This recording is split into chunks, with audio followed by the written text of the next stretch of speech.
نحمده ونصلي ونسلم على رسوله الكريم اما بعد فاعوذ بالله من الشیطان الرجیم بسم اللہ الرحمن الرحیم۔ احباب گرامی، سورہ ذاریات کی آیت نمبر 17 ہمارے پیش نظر ہے۔ اللہ تعالیٰ نے اہل تقوی کے لیے جنت کا وعدہ کیا اور یہ ارشاد فرمایا کہ کل قیامت کے دن اللہ تعالیٰ ان کو جو نعمتیں عطا فرمائے گا وہ ان نعمتوں کو اللہ سے وصول کریں گے۔ یہ اس لیے ہے کہ وہ دنیا کے اندر نیکوکار تھے، اللہ تعالیٰ کے لیے عبادت کرتے تھے اور اپنے آپ کو تھکایا کرتے تھے۔ اسی لیے رسول اللہ صلی اللہ علیہ وآلہ وسلم نے ارشاد فرمایا ہے کہ تھکاوٹ صرف دو بندوں کے لیے جائز ہے، ایک نمازی آدمی کے لیے کہ وہ نماز میں اپنے آپ کو تھکائے، اور دوسرا مسافر کے لیے۔ اس کے علاوہ شریعت اسلامیہ میں کسی قسم کی تھکاوٹ اٹھانا اور اسے عبادت کا نام دینا، شریعت نے اس کو جائز قرار نہیں دیا ہے، اور اس چیز کی طرف بھی توجہ مبذول کر لینی چاہیے کہ بندہ اللہ کے لیے خوب اچھی طرح قیام کرنے والا ہو، جیسا کہ اللہ تعالیٰ فرماتا ہے حافظوا علی الصلوات والصلاۃ الوسطی وقوموا للہ قانتین، نمازوں کی حفاظت کرو اور خوب حفاظت کرو درمیان والی نماز کی، مراد عصر کی نماز ہے۔ وقوموا للہ قانتین، اور اللہ کے لیے خوب فرما بردار بن کر کھڑے رہو۔ ایک اور مقام پر کہا الصابرین والصادقین والقانتین والمنفقین والمستغفرین بالاسحار۔ اللہ تعالیٰ کے ہاں کل قیامت کے دن جنت کا وارث ان لوگوں کو بنایا جائے گا جو صبر کرنے والے، سچ بولنے والے، اللہ کے راستے میں خرچ کرنے والے، اور سحری کے وقت اللہ سے بخشش مانگنے والے، اور اللہ سبحانہ و تعالیٰ کے خوب فرما بردار ہیں۔ اسی لیے ہم صحابہ کرام رضی اللہ عنہم کو دیکھتے ہیں تو ان کا عمل ایسا ہی تھا کہ وہ اپنی راتوں میں بہت کم آرام کرتے تھے اور اٹھ اٹھ کر اپنے رب کو منایا کرتے تھے، اور یہ ہم پر بھی لازم ہے۔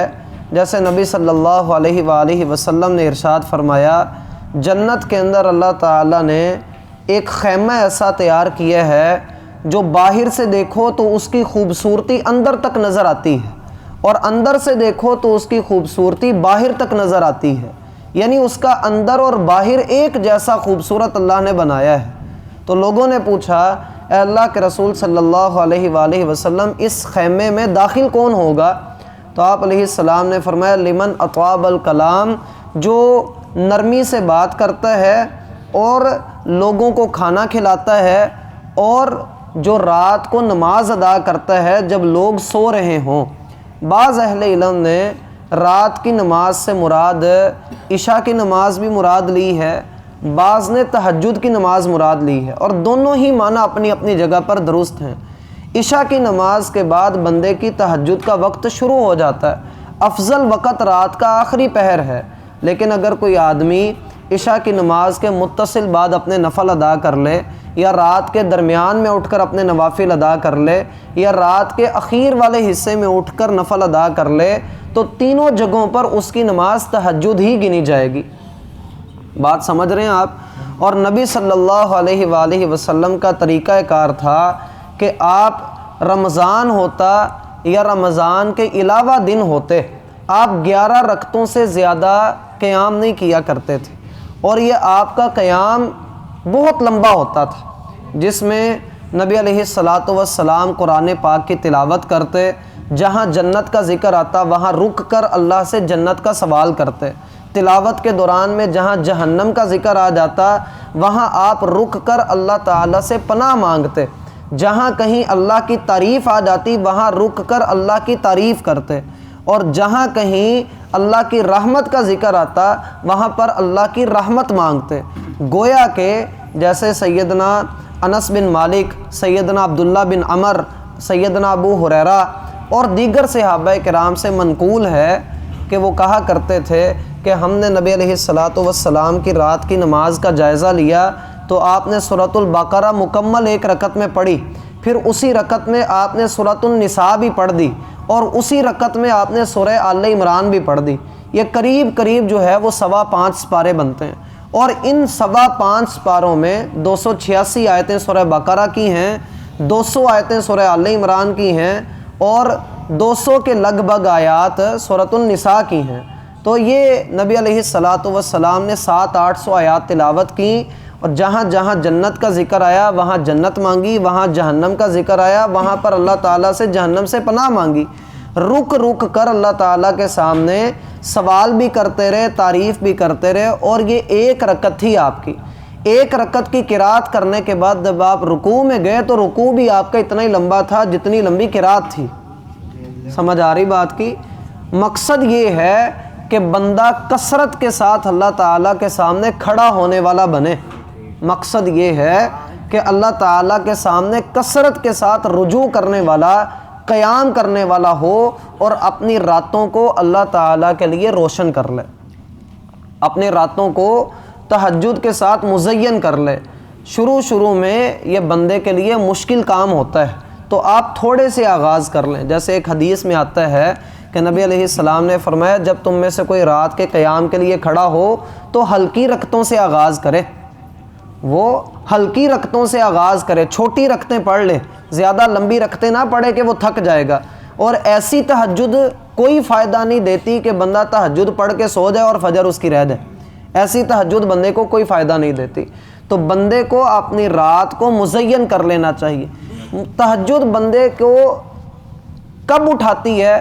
جب حقیقی معنوں میں بندے کے دل کے اندر اللہ کا ڈر پیدا ہو چکا ہو، جب اس کے دل میں آخرت کا خوف آ چکا ہو، جب اس کے دل کے اندر اللہ رب العالمین کا احترام اپنی جگہ بنا لے، تو پھر اس کو راتوں کو نیند نہیں آتی، وہ پریشانی میں رہتا ہے، اور وہ اٹھ اٹھ کر اللہ تعالیٰ سے کہتا ہے ربنا ما خلقت ھذا باطلا سبحانک فقنا عذاب النار۔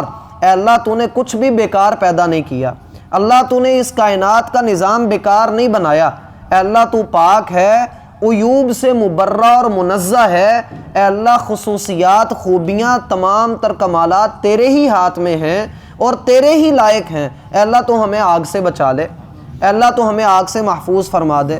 یہ نبی علیہ السلام کا طریقہ کار تھا کہ آپ جب نماز ادا کرتے تو آپ کے سینہ اطہر سے ایسی آواز آتی گویا ہنڈیا ابل رہی ہے، فی شدت البکا، نبی علیہ السلام کے رونے کی شدت کی وجہ سے۔ آپ علیہ السلام اس قدر شدت سے اللہ کے سامنے گڑ گڑایا کرتے تھے، رویا کرتے تھے۔ اسی لیے اللہ تعالیٰ نے کہا ان ناشئۃ اللیل ہی اشد وطئا واقوم قیلا، رات کا بیدار ہونا نفس کے لیے بڑا مشکل ہے، انسانی دل کے لیے، قلب و دماغ کے لیے بڑا دقت طلب کام ہے، مشقت والا کام ہے کہ انسان اپنی بیوی کو، اپنے بستر کو اور اپنی نیند کو چھوڑ کر وہ بیدار ہو جائے۔ اور اٹھا کس کام کے لیے ہے؟ نماز ادا کرنے کے لیے اٹھا ہے، نوافل ادا کرنے کے لیے۔ حالانکہ 5 نمازیں فرض اس نے ادا کر لیا ہوا ہے، لیکن اس کے باوجود یہ اٹھ رہا ہے تو اللہ کی محبت میں نماز محبت ادا کرنے کے لیے۔ تو اس بندے کا یہ اٹھنا، حدیث میں آتا اللہ تعالیٰ ایسے بندے پر فخر بھی کرتا ہے، اللہ تعالیٰ ایسے بندے پر فخر بھی کرتا ہے جو بندہ رات کو اٹھ کر اللہ تعالیٰ کے سامنے اپنی رات کو مزین کر لیتا ہے۔ تو اسی طرح نبی علیہ السلام رویا کرتے تھے اپنی رات کی نماز میں۔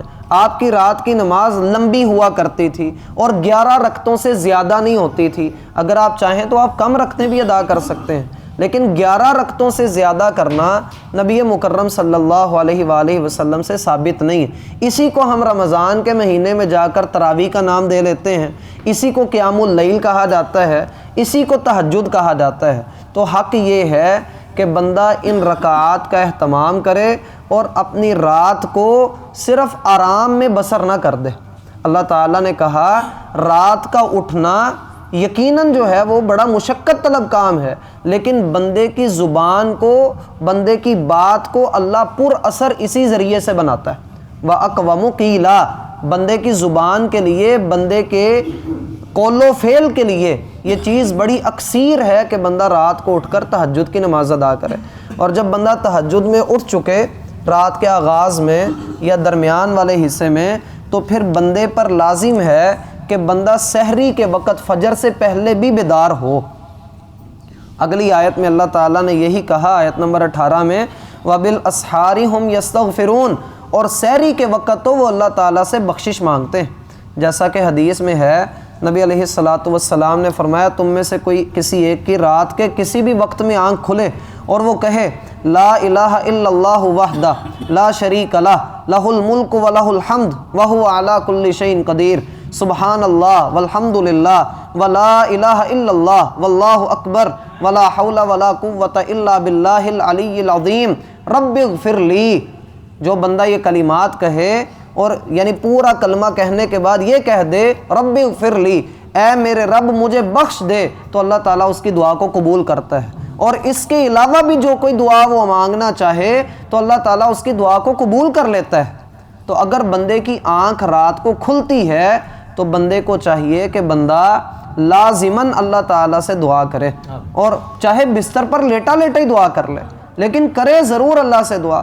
اور نبی علیہ السلام غفلت کی نیند نہیں سویا کرتے تھے، نبی علیہ السلام وضو کر کے سویا کرتے تھے۔ نبی علیہ السلام کا طریقہ تھا کہ جب آپ سونے کا ارادہ کرتے تو آپ وضو کرتے جیسا نماز کے لیے وضو کیا جاتا ہے، پھر آپ اپنے بستر پر آتے اور اس کو جھاڑتے اور نیت کرتے کہ میں رات کو اٹھ کر تہجد کی نماز ادا کروں گا۔ سنن ابو داود میں حدیث ہے کہ جو بندہ رات کو نیت کر کے سو جائے کہ میں تہجد میں اٹھوں گا فغالبت عیناہ، تو اس کی آنکھیں اس پر غالب آ جائیں، اس کی آنکھ نہ کھل سکے، نیند کی شدت ہو اور بندے کی آنکھ فجر کے وقت جا کر کہیں کھلے، تو فرشتے اللہ تعالیٰ سے عرض کرتے ہیں کہ اللہ اس بندے کا کیا معاملہ لکھیں؟ تو اللہ تعالیٰ فرماتا ہے اس کی نیت کے مطابق اس کو تہجد کا اجر لکھ دو، اس کو تہجد کا اجر لکھ دیا جاتا ہے، اور اس کی نیند اضافی طور پر اللہ تعالیٰ اس کو اجر میں لکھ دیتا ہے کہ ساری رات تہجد کا اجر اس کے لیے لکھ دیا جائے۔ تو نبی علیہ السلام اپنی دائیں کروٹ پر لیٹتے اور رات کو جب کبھی آپ کروٹ بدلتے، نبی علیہ السلام رات کو جب پنجابی میں کہتے ہیں جب پاسا پرتتے، آپ جب آپ کروٹ لیتے تو کروٹ لینے کے دوران میں نے عرض کیا کہ آپ غفلت کی نیند نہیں سوتے تھے، گہری نیند نہیں سوتے تھے۔ جب آپ کروٹ لیتے تو کیا کہتے کیوں بھائی رات کو کروٹ بدلنے کی دعا بھی تو نبی علیہ السلام نے سکھائی ہے نا، لا الہ الا اللہ الواحد القہار رب السماوات والارض وما بینہما العزیز الغفار۔ نبی علیہ السلام جب رات کو کروٹ لیتے، حسن المسلم کے اندر یہ دعا موجود ہے، آپ کروٹ لیتے تو آپ یہ دعا کہا کرتے تھے، آپ یہ دعا اللہ تعالیٰ سے مانگا کرتے تھے، لا الہ الا اللہ الواحد القہار۔ اور ہم دیکھیں کہ ہم رات میں اگر کروٹ بدلتے ہیں تو کیا ہم اس دعا کا اہتمام کرتے ہیں؟ اگر نہیں کرتے تو ہمیں اس کا اہتمام کرنا چاہیے، ہمیں اس کے اوپر توجہ دینی چاہیے۔ اور سحری کے وقت وہ استغفار کرتے ہیں، یہ بڑا مبارک وقت ہے۔ نبی علیہ السلام نے کہا تسحروا فإن فی السحور برکہ، سحری کیا کرو کیونکہ سحری میں بڑی برکت ہے۔ ہم سمجھتے ہیں کہ شاید یہ رمضان کے مہینے کے ساتھ خاص ہے، یہ مطلقاً حدیث ہے کہ تسحروا فإن فی السحور برکہ، آپ سحری کیا کرو، سحری کے اندر اللہ تعالیٰ نے بڑی برکت رکھی ہے۔ تو سحری کرنا، اس وقت میں کھانا کھانا اور اللہ تعالیٰ سے استغفار طلب کرنا، استغفار کے، معافی کے، بخشش کے کوئی بھی لفظ ہوں، لا الہ الا انت سبحانک انی کنت من الظالمین، اللہم اغفر لی ذنبی ویسر لی امری، اس طرح کے الفاظ ہوں، اللہم انی ظلمت نفسی ظلما کثیرا استغفر اللہ العظیم استغفر اللہ الذی لا الہ الا هو الحی القیوم واتوب الیہ۔ بندہ کسی بھی طرح کا استغفار سحری کے وقت ضرور کرے، یہ اس کے لیے بخشش کا ذریعہ ہے۔ نبی علیہ السلام نے کہا طوبی لمن وجد فی صحیفتہ استغفارا کثیرا، اس بندے کے لیے کل قیامت کے دن خوشخبری ہے، اس بندے کے لیے بشارت ہے جس کے نامہ عمل سے استغفار کثرت سے نکلا۔ کل قیامت کے دن جب اس کے نامہ عمل کھولا جائے تو کثرت سے اس کے نامہ عمل سے استغفار نکلے، تو یہ اس آدمی کے لیے خوشخبری ہے۔ اور بندے کے بگڑے ہوئے معاملات، بندے کی معیشت کے لیے، کاروبار کے لیے، اولاد کے لیے، گھر کے لیے، رشتہ داروں کے لیے استغفار سے بڑھ کر شے کوئی نہیں۔